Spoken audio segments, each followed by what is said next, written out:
Okay, so as said, the talk will be about security mechanisms for wireless sensor networks, and I would like to talk about this because, well, security is often a little bit neglected in the environment of wireless sensor networks, and I will show that it's actually an important thing to look at, and what I want to do is as well to show a little bit what kind of research and mechanisms are actually required and what we should look at.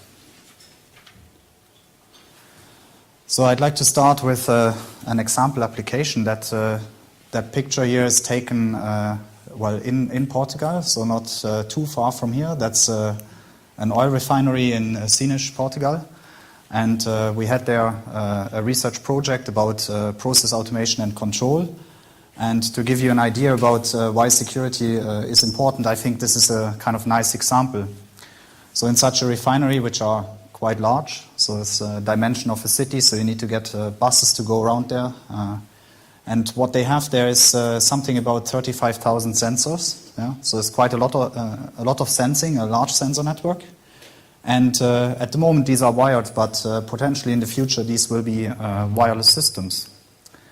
And when you think about such a scenario, then you cannot neglect something like security anymore, okay? And there are two main reasons for that.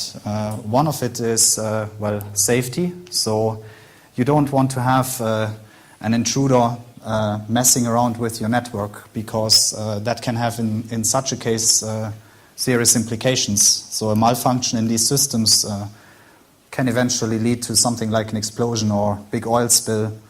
Things like that. So to operate such a system of such significance, you need to look at security and have to implement security mechanisms.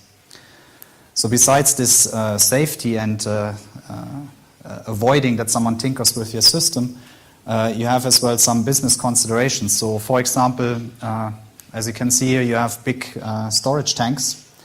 And they contain oil, and depending on how much is in there, you can, for example, infer how prices might develop.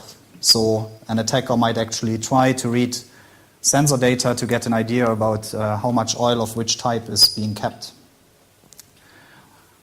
So what I try to show here is that for any serious application that you may run for safety and as well to protect your commercial interests, you have to look at security, and you can't ignore that in these systems.